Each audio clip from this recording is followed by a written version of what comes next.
I was young, it happened every year. I waited for it, felt I could not live without it, and was never disappointed. It was always in August at the edge of dawn, and when it had rained in the night, the fog drifted up from the low places beside the road. My father threaded the old white Mercury through the twists and turns of the Cumberland River Road as we listened to the weather report coming up from a station in Cincinnati. We always hoped for wet weather, for a soft, steady rain to soak the woods and soften the paths we would soon be traveling in Coganswoods.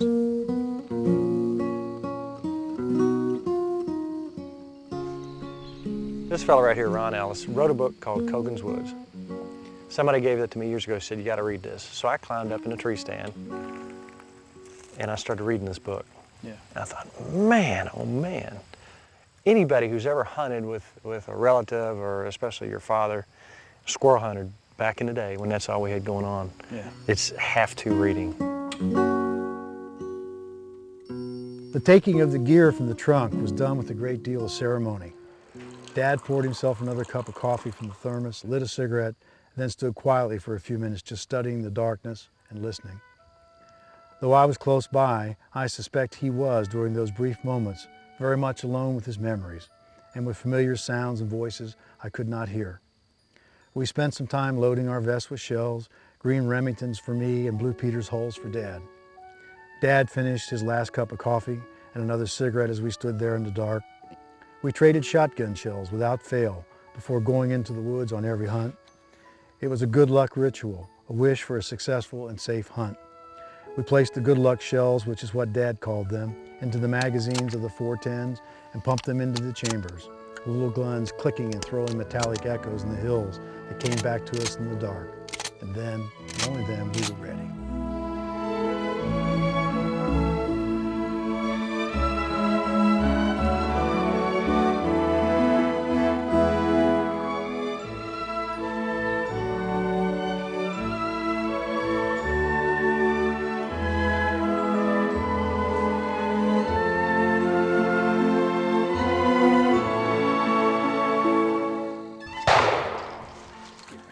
This guy was sitting on a stump. Belden County Fox. Belden County Fox. Isn't he beautiful? Look what now that's what you waited for all day. Oh, absolutely. Look at his feet. I'm looking for your shell. When my dad died, left in his hunting gear, he left a box called keepsake shells, and inside these boxes, marked as such, were all of these shotgun shells, which meant something to him and he knew would mean something to me. And he would write a note about the day and date it and say what we had killed or seen or what we hadn't killed or if we had any shots at all. But he would roll them and take the shotgun shell that meant something, and he would place it inside of the shell like such. And this one he just decided he would put in here by itself. It's flattened out, and we'll just, would you like to read it? Can I? Sure. Why don't you read it? Okay. This is from George Ellis. This is an honor, by the way. Well, especially after reading he'd be that. honored to know that you were reading it. He loved Kentucky, a field, and happy hunting ground. He says, my best day, underlined, September 4th, 1988. Hunting alone using Remington Model 1100 Auto in 28 gauge. Also using new 28 gauge load, Federal Premium number 6. And it says, large, very tall pig nut near Warline fence. 6 shots. Waste one. Waste one. He always said that. Waste one, you know. And 6 grays. He got the limit. Left 2 in the tree, still cutting. Yeah. He walked to the Warline point with an empty gun, picked up the green 12 gauge shell. Somebody else. He's picking up somebody else's shell. He says, there, red letter day. George E. Ellis.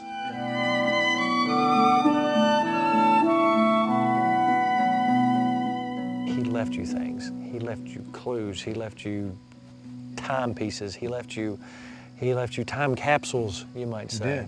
He did. And you're still finding those today. I am. If he wrote about it, it was an important day for him. Your dad was an unreal kind of guy who left memories for his kids.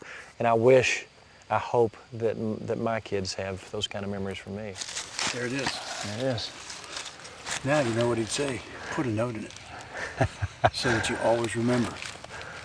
And he would. This is an important day. Yeah. You know, his gun, he was a great squirrel hunter, loved squirrel hunter, and he would have thought the world of you. Can I keep that? It's your shell. Put a note in it. I will. Okay. I certainly will. Yeah.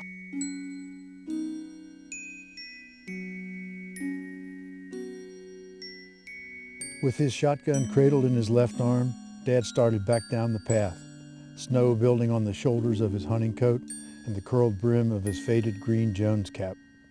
The light was dim, and it was quiet enough that I could hear the click of his Zippo lighter as he walked away from me. I saw a flame move toward a cedar to his right, and then a little flame flickered within the webby green darkness of the cedar limbs. In seconds, several more tiny flames were flickering there. Then Dad moved to his left, and more tiny flames appeared in the tree limbs on that side of the trail. Before he was done, he had passed down through those cedars and lit 100 or more white candles that he had placed in the branches on both sides of the trail while I was off hunting. The entire thicket was illuminated with white candlelight, and more snow was coming down. The whole place looked very much like the inside of one of those glass balls you shake to make it snow, and then the snow settles down on a Currier and Ives Christmas scene. And there was Dad, standing at the far end of the lighted tunnel with a big smile on his face. "Merry Christmas, son," he yelled. And then he walked back through the candlelit cedar trees and stood next to me on the ridge in the gathering dark.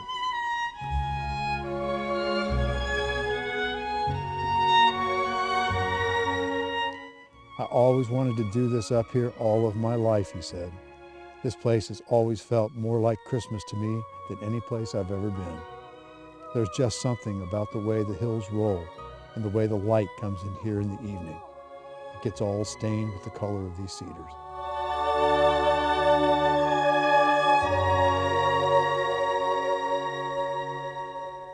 August 21, 1965. Second squirrel of 2, killed on ridge at log site using the Winchester Model 42. Ron with me on hunt. He got 1. This shell, good old blue, a Peters number 6, first one used from a box purchased on a trip to Ball Knob, Arkansas. Young gray leaving Hickory Tree after I had killed 1.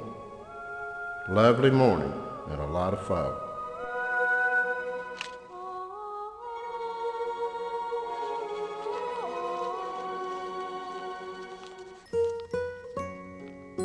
With him whispering to me out of the dark in a soft, comforting voice, suddenly I was 12 years old again. As we waited together on daybreak in Coganswoods, I remembered that he said, "It's important to remember, son.